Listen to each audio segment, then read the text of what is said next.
kind of drill down on that and go, well, what does that actually mean? What it really comes down to is just a GPS monitor. It's not like there's somebody watching them 24 hours a day, right?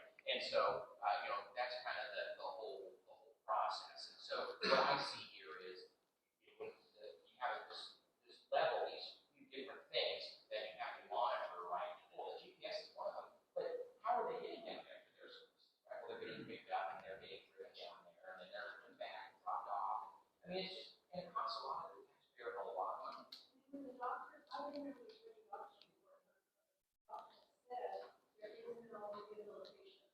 I've heard the person say that about Yep.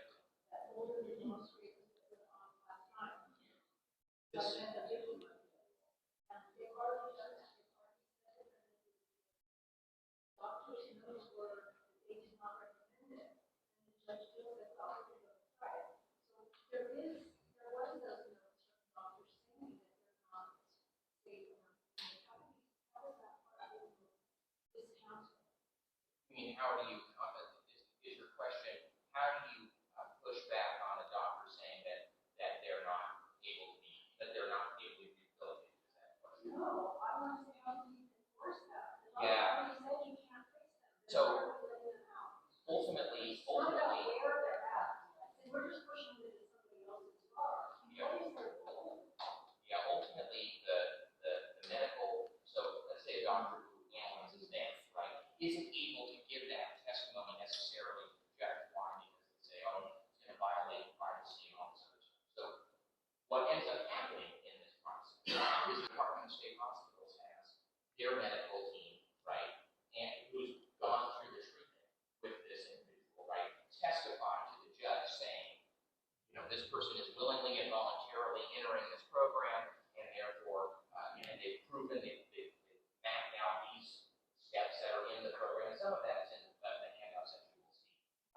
And then they go through that, and they testify to the court. The court says, okay, we'll put them into the Conrad program, and then it begins the placement search, right? And that's where they have to be approved by the judge to even enter into this. And that's where the Department of State Hospitals, medical professionals, if you will, who've been doing the treatment behind the scenes, right? Because before they were even entering this program, there's a whole series of treatment that they go through before, right? And then there's the medical team that's part of that, and then testifies to the court to the DSH, right? So that's kind of how that works.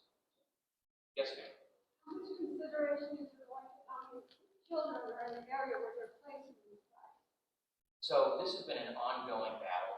One of the answer is they say they do through Jessica's law, because Jessica's law says you can't have certain folks within proximity of schools, parks, all these things. But what question has arisen lately, and I think it's a really good one that needs to be solved, is what if you have a family that has children in the house and they're being homeschooled? Does that count as a school?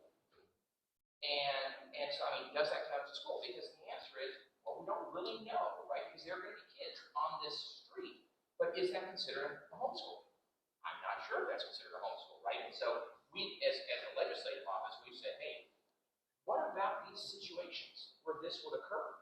Is that in the program? Is that even looked at? And their answer to this point is, no, it's not, because it's not under Jessica's law.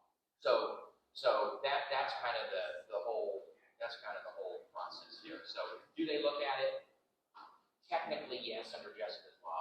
But are there outstanding questions about, if there's kids around the neighborhood? There's a lot of additional points that we can ask about that, I think.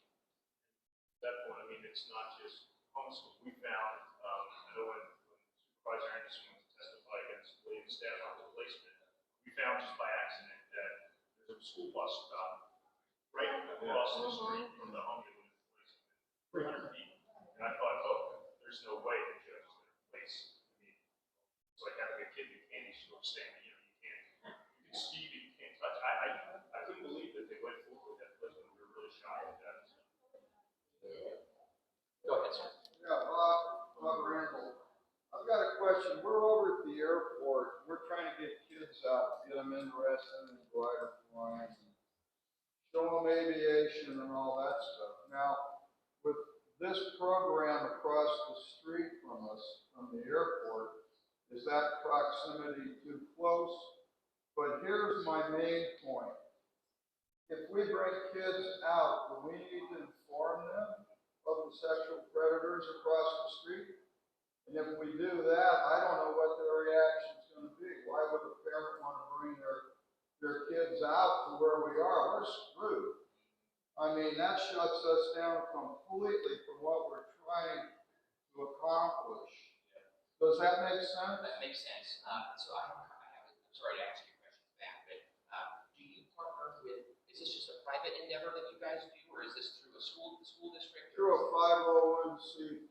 Okay, so to your question on notification requirements, the state would say no, you wouldn't have to tell the parents. Why? Because the state would argue, and I'm not saying I agree with this, this is just what the state would say, oh, it's publicly available on on Megan's Mac, right? So if someone was concerned, they could go look at Megan's Mac and they'll see it, right? So that's kind of what they would say. My response would be, if you were able to partner with the school district and say, hey, this is a local, initiative we want to involve our kids with, then the school district is involved. Like you do that with STEM. And then perhaps it would help require one notification, and two, it might actually eliminate those locations as a place for placement. So this, and I'm a school board member in Lakeside, and I'm a school board president, and I've been working on a lot of these issues. And when we look at this, your school district can be one of your greatest champions for you. Why? Because you could create, an after-school program that's at the airport, and then that probably falls under one of the many different requirements. So I really encourage you guys to explore those kinds of creative options. It's just like when there's a private property owner who you all can go and talk to, and you hear they're being placed somewhere, you all can go and say, hey, did you know that this is what is actually being proposed? And that's how in many, many ways and many, many opportunities, these have been shut down, and you actually go to the owner themselves and say, you know what's going on. That's how it stopped in Borrego and a couple other places. How do we find out how much they're getting paid to place these people here? How much are they renting? I heard $5,000.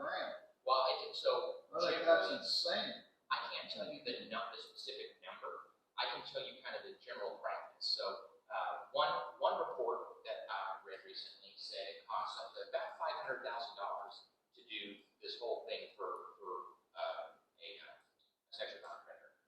One person? Yeah,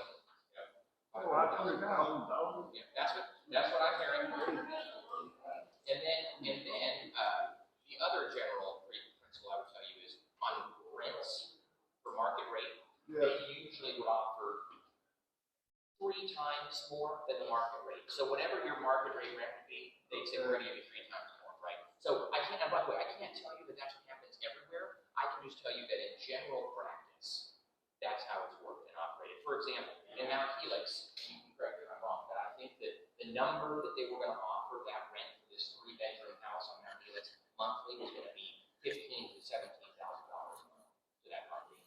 I think that's what it was. So, I mean, think about that. I mean, that's just